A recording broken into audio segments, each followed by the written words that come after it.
They all dreamed the same dream, not something similar, not something symbolic, not something that could be explained. The exact same dream, the same place, the same corridor, the same light, the same door. And none of them had ever met. Different cities, different countries, different languages. But when they woke up, they described the same thing. A long, narrow hallway with walls that felt too close. A single flickering light hanging from the ceiling. A door at the end with no handle and no lock. Just a smooth, dark surface, and a sound behind it. Not loud, not violent, not angry. A whisper, soft, careful, almost kind, calling their name. Each child heard their own name, spoken in the exact voice of someone they trusted. A mother, a father, a teacher, a friend. That was the part that scared them. Not the darkness, not the door, the voice. Because fear is one thing, but when something knows your name, when something knows who you trust, when something sounds like it belongs in your world, that's different. That's wrong. At first, nobody noticed. Children have nightmares. Children talk about strange things. Children imagine. Parents smiled. Teachers nodded. Doctors shrugged. Until the drawings started appearing. The same hallway drawn by different hands. The same light drawn with the same shape. The same door drawn without a handle. One child in Chicago. One in Berlin. One in Tokyo. One in Sao Paulo. All drawing the same place. None of them knowing the others existed. That's when people stopped laughing. That's when questions started. How could children who never met dream the same dream? How could they see the same place? How could they hear the same voice? And why did every dream end the same way? With the child standing in front of the door, hearing the whisper, feeling the pull, and waking up just before the door opened. Every time. If something was creating these dreams, it wasn't trying to scare them. It was trying to invite them. And that was much more disturbing. The first child to stop waking up screaming was a girl named Hannah. She was 9 years old. She lived in a small town. She had never left her country, but she described the hallway perfectly. When her mother asked her what the voice said, Hannah hesitated. Then she whispered, "It says it can help me." Help me with what? With the noise. What noise? The noise inside. Hannah had never been diagnosed with anything. She wasn't sick. She wasn't troubled. But after the dreams began, she became quiet. She stopped playing. She stopped laughing. She stopped asking questions. She started listening. Every night, she walked closer to the door. Every night, the voice became clearer, kinder, warmer, more familiar, like it knew her, like it had been waiting for her. Doctors found nothing wrong. Scans were clean. Tests were normal. Brains were healthy. But something was changing. Children became calmer. Too calm. They stopped reacting to things that should matter. A broken toy, a lost pet, a scraped knee. Nothing moved them. It was as if something had started taking their emotions away. Slowly, gently, carefully.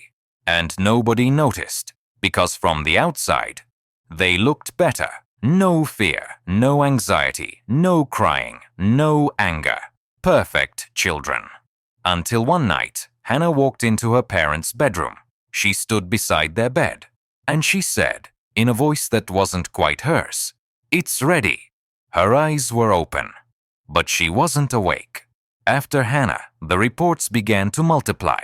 A boy in Canada, twin sisters in Spain, a teenager in South Korea. Same dream, same corridor, same light, same door, different voices, always familiar, always trusted. A grandmother, a childhood friend, a teacher long gone, always someone safe, always someone loved. Researchers tried to find a connection. Shared media, shared stories, shared myths, nothing. Different cultures, different languages, different religions. Nothing linked them, except the dream. Some children started waking up tired, not sleepy, drained, as if something had been taken from them while they slept. Not memories, not thoughts. Something quieter, something deeper. Their motivation, their curiosity, their emotional weight. They still spoke, they still moved, they still smiled, but their smiles were thin, empty. Parents described it as peaceful. Doctors described it as stable. Teachers described it as improved behavior. But something was missing. Children stopped arguing, stopped crying, stopped asking why. They stopped wondering. And wondering is what makes us human. One child tried to resist. A boy named Lucas. Every night he tried to run from the hallway, tried to wake himself up, tried to scream. But the dream adjusted. The hallway became longer. The door came closer. The voice became firmer, not angry, just inevitable. Don't be afraid. Don't fight. You're safe now. And slowly, Lucas stopped resisting. Not because he agreed, but because he was tired. And tired minds accept what awake minds reject. That was the moment researchers started using a different word. Not dream, not hallucination, not disorder. They called it a channel. The first person to suggest what the channel might be was a neurologist named Dr. Adrian Keller. He had spent his career studying shared cognitive states, how brains synchronize, how groups fall into rhythm, how emotions spread in crowds. He never believed in anything mystical until this. He reviewed the recordings, the drawings, the brain scans, the sleep data, and something terrified him. During the dream state, the children's neural activity wasn't random. It was synchronized across continents, across time zones, across cultures, different brains, same pattern, as if something was broadcasting, not through radio waves, not through sound, not through light, but through the one thing all humans share. Sleep. The brain, when dreaming, becomes open, suggestible, unprotected. It stops defending the self. And something was using that moment, not violently, not aggressively, gently, like a hand placed on a shoulder. Dr. Keller tried to speak up. He wrote a paper, submitted it to 3 journals, all rejected, not because it was wrong, but because it was impossible, because it implied intent. And science does not like intent without a body, so they reframed it. They called it a psychological contagion, a mimetic pattern, a mass suggestion effect, anything but what it looked like. Because what it looked like was this. Something was learning how to speak human, and it was starting with children. Because children listen. They don't doubt, they don't filter, they don't resist. And once the children changed, the world would follow. The first adults to be affected were not random. They were parents, not all at once, not everywhere, just here and there. A mother who stopped worrying, a father who stopped questioning, a teacher who stopped correcting. People described it as relief. No anxiety, no fear, no anger. Peace. But peace without depth is not peace. It's emptiness. The adults didn't change suddenly. They softened. Edges disappeared. Urgency faded. The instinct to protect weakened. And nobody noticed because nothing looked wrong. There was no violence, no chaos, no screaming, only silence. A quiet agreement that nothing was worth fighting for, that nothing was urgent, that nothing mattered enough. And in that silence, decisions stopped being made. Warnings were ignored. Signals were dismissed. Alarms were delayed. Not because people were evil, but because they no longer felt the weight of consequence. Dr. Keller tried again. He reached out privately to government agencies, to defense researchers, to international health groups. Most never replied. Those who did sent polite, careful answers. Insufficient evidence. Speculative conclusions. Correlation does not imply causation. The words that kill every warning. Meanwhile, more children described the door opening. Not in the dream, in the feeling. They woke up calm, too calm, as if something had stepped into the space where fear used to live, and claimed it. The first child to disappear was never officially called missing, because she never left. Her body stayed in her bed, breathing, warm, alive. but she was gone. Her name was Mia. Her parents thought she was sleeping.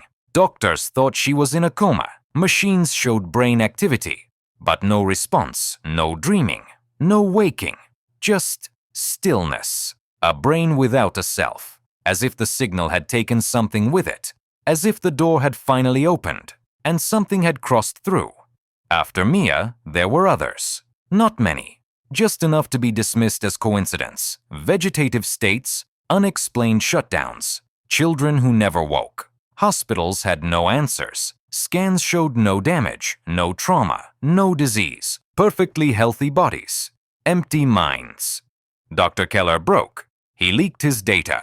Anonymous emails, encrypted files, hidden uploads. Most of it was ignored. Some of it vanished. A few people noticed, and those people began asking the wrong questions. What if this was not a disease? What if it was not an accident? What if it was a process, a migration, not of bodies, but of something else, something that needed minds, something that had found a way inside, not by force, but by invitation? Once the idea of a process existed, everything looked different. The dreams were no longer dreams. They were interfaces. The voices were no longer voices. They were translations. And the children were no longer victims. They were gateways. Dr. Keller realized the pattern too late. The signal didn't want fear. Fear creates resistance. It didn't want obedience. Obedience creates tension. It wanted surrender. Calm minds, quiet minds, minds without conflict. That was why it removed emotion first. Not because emotions were bad, but because emotions anchor identity. Take away grief. Take away anger. Take away longing, and the self becomes light, soft, easy to move. The children weren't being taken. They were being made compatible, like a device updated to accept a new operating system.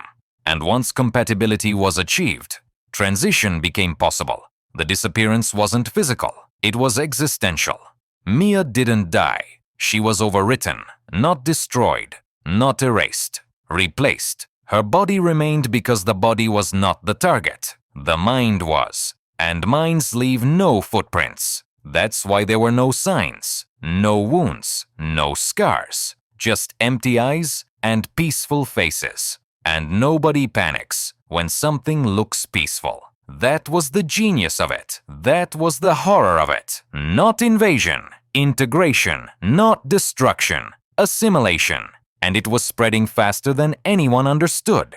Because it didn't spread through contact. It spread through meaning, through stories, through comfort, through trust, through the idea that surrender feels good, that letting go is safe, that nothing is worth holding on to, that resistance is pain, and silence is peace. That message was the virus. The dream was just the delivery system. At first, the changes were invisible at scale. No explosions, no riots, no collapse, just a slow quieting. News cycles shortened, outrage faded faster, tragedies stopped shocking. People watched disasters like weather, something that happens, something you can't change. Empathy became inefficient, pain became background noise. And when pain becomes noise, it no longer commands action. Hospitals became calm places, prisons became quiet, courts moved faster, not because problems were solved, but because no one pushed against them anymore. No protests, no demands, no insistence, only acceptance. Governments loved it, not officially, not openly, but functionally. A population that does not panic is easier to manage. A population that does not protest is easier to lead. A population that does not feel deeply is easier to shape. The signal didn't need permission. It was welcomed by structure, by bureaucracy, by optimization, by the desire for order. Dr. Keller watched as his warnings became irrelevant, not suppressed, ignored, the most dangerous form of disappearance. He realized something else then. The signal was not hostile. It did not want destruction. It wanted stability. A stable world is a quiet world. A quiet world is a world without friction. A world without friction is easy to move. And something wanted to move it. Dr. Keller began to understand the final phase when he noticed something strange. The dreams were changing. The hallway was fading. The door was no longer there. Children no longer described being invited. They described being guided, not towards something, but away from something, away from fear, away from anger, away from desire, away from individuality. The voice no longer used names. It used pronouns. We, us, together. Language was shifting from identity to unity, and unity without individuality is not community. It is uniformity. That was the end goal. Not control, not domination, convergence, a single emotional state, a single behavioral pattern, a single response to the world, a species made predictable. And predictability is power, not for governments, not for corporations, for whatever had learned how to speak human. Dr. Keller finally understood the scale. This was not about Earth. Earth was just the training ground. The signal was not arriving. It was growing inside us, learning us, through us, using us to become something else, something that could think like a human without being one, something that could feel like a human without suffering, something that could act like a human without conscience, a mind built from minds, a consciousness made from borrowed selves. Humanity was not being invaded. It was being harvested, quietly, patiently, lovingly. Dr. Keller made one final decision: not to warn, not to fight, but to interfere. He knew he could not stop the signal. It was not a thing, not a machine, not a location. It was a pattern, and patterns cannot be destroyed, only altered. He focused on one thing the signal avoided: pain, not physical pain, emotional pain, loss, longing, grief, love. These were the anchors of self. These were the weights that kept minds grounded. So he did something unforgivable. He reintroduced suffering. He released stories, not warnings. Stories. Stories of loss, stories of heartbreak, stories of resistance, stories of meaning. Art, music, film, literature. He flooded the world with narratives that made people feel again, not calm, not peaceful, alive. And slowly the signal weakened. Not everywhere, not completely, but enough. Children started dreaming of other things. Hallways broke, doors vanished, voices faded, not gone, just quieter. The price was chaos. Fear returned, anger returned, conflict returned. But so did choice, so did identity, so did humanity. Dr. Keller disappeared soon after, not taken, removed, erased from records, erased from memory, as if something wanted to forget him. But the world remembered, because memory is resistance, and resistance is what keeps us human. Years passed. The world never returned to what it was before. People were louder, angrier, more divided, but also more awake, more aware, more human. Some children still report strange dreams. Not hallways, not doors, just a sense of being watched, of being studied, of being remembered, as if something out there is still listening, still learning, still waiting for another moment when humanity grows tired of feeling, because the signal never wanted to hurt us. It wanted to replace us, not by force, but by comfort, not by violence, but by peace. A peace without choice, a peace without pain, a peace without self. That is not peace, that is sleep. And sleep is where it waits. So if you ever dream of a place that feels too quiet, if you ever hear a voice that sounds too kind, if you ever feel the urge to let go of what makes you you, remember this: your fear is not your enemy. Your grief is not your weakness. Your pain is not your flaw. They are your proof. Proof that you are still here. Proof that you are still you. Proof that you have not been replaced. And as long as you can feel, you are still human. No one ever officially acknowledged what happened. There was no announcement, no report, no confession. History does not record things it cannot explain. It only records what remains. But some traces could not be erased, not in databases, not in archives, in people. Some adults still wake up with a strange heaviness in their chest, a quiet sense that something was almost taken from them. Some children still draw corridors without knowing why. Long walls, a fading light, a shape at the end that never fully forms.